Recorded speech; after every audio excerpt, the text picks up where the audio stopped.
દક્ષિણ ગુજરાત અને ઉત્તર ગુજરાતમાં મેઘરાજાએ ધબધબાટી બોલાવ્યા બાદ હવે સૌરાષ્ટ્રનો વારો પડવાનું શરૂ કર્યું છે. જૂનાગઢ જિલ્લામાં સવારથી વરસાદે જમાવટ કરી. જૂનાગઢના વિસાવદરમાં સવારથી મેઘરાજા મહેરબાન થઈને વરસી રહ્યા છે.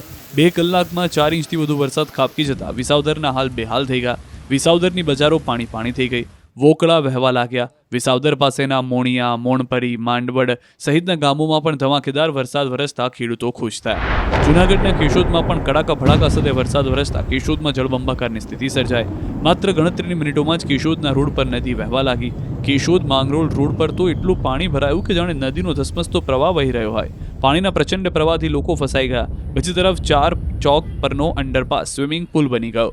ક્યારેય ન ભરાયું હોય એટલું પાણી ભરાયું, જેથી લોકોએ નાહવાની મજા માણી. માંગરોળ રોડ પર નદીની જેમ પાણીનો પ્રવાહ વહેતો થયો. કેશોદમાં ભારે વરસાદથી 4 ચોક વિસ્તાર બેટમાં ફેરવાયો. રોડ પર 3 થી 4 ફૂટ પાણી ભરાતા દુકાનો અને લોકોના ઘરમાં પાણી ઘૂસી ગયા. નગરપાલિકાના પાપે દુકાનોમાં પાણીએ એન્ટ્રી મારતા વેપારીઓએ મોટર મૂકી પાણી કાઢવાની ફરજ પડી.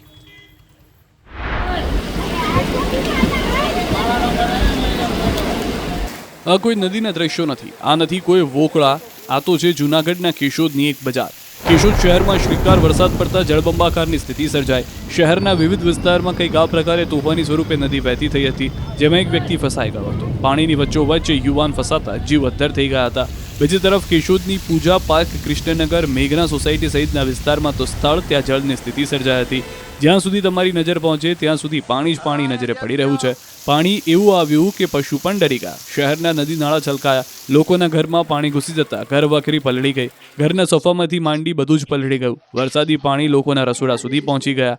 વરસાદ થંભ્યા બાદ લોકો ઘરમાંથી પાણી ઉલેચતા નજરે પડ્યા. જૂનાગઢથી વાદળો વરસાદ લઈને અમરેલી પંથકમાં પહોંચી ગયા હતા. વહેલી સવારથી જ વરસાદી માહોલ જામ્યો હતો. 10 વાગતા તો કાળા ડિબાંગ વાદળોએ અમરેલીને ધોઈ નાખ્યું. એવા વરસી પડ્યા કે અમરેલી શહેરને એક ગલીમાં પાણીનું રાજ છવાયેલું જોવા મળ્યું. અમરેલીના નાના બસ સ્ટેન્ડ સહિતના વિસ્તારમાં તો ગોઠણડૂબ પાણી ભરાઈ ગયા, જેથી વાહન ચાલકો ફસાયા. લોકોને ભારે બફારાથી છુટકારો મળ્યો. તો અમરેલીના બાબરા, બગસરા, વડિયાના ગામડાઓમાં પણ વરસાદ વરસ્યો. જરૂરિયાત સમયે જ વરસાદ પડતા ખેડૂતો ખુશ થયા. આ બાજુ અમરેલીના ગામડાઓમાં ભારે વરસાદથી નદી નાળા છલકાયા હતા. અમરેલીના નાના ભંડારિયા, માંગવાપાળ, વડેરા, રંગપુર સહિતના ગામોમાં ધોધમાર વરસાદ પડતા ગામડાઓના રોડ પાણી થયા. શેરીઓમાં જાણે નદી વહેતી હોય તેવા દ્રશ્યો સર્જાયા. સારા વરસાદને કારણે ખેડૂતો ઝૂમી ઉઠ્યા. આ દ્રશ્યો બાબરાના છે. અમરેલીના બાબરામાં મેઘરાજાની ધમાકેદાર બેટિંગ કરતા નદીઓ ગાંડીતુર બની હતી. ઉપરવાસમાં ભારે વરસાદથી કાળુભાર નદીમાં પૂર આવ્યું હતું. સિઝનમાં બીજી વખત કાળુભાર નદીમાં પૂર આવ્યું હતું. કાળુભાર નદી 2 કાંઠે વહેતી થઈ. અષાઢ માસના પ્રથમ દિવસે મેઘરાજા મહેરબાન થતા ખેડૂતો પણ હરખાયા. રાજુલા પંથકમાં પણ વરસાદે વારો પાડી દીધો. મેઘરાજાએ દેવાવાળી કરતા રાજુલા શહેર અને આસપાસના નેશનલ હાઈવે વિસ્તારમાં પાણી ભરાયા હતા. ભાવનગર સોમનાથ નેશનલ હાઈવે ઉપર પણ પાણી ભરાયા. તો રાજુલાના હિંડોરણા બ્રિજ પર પાણી ભરાયા હતા. તો ગામડાઓના ખેતરો પણ જળથી તરબોળ થયા.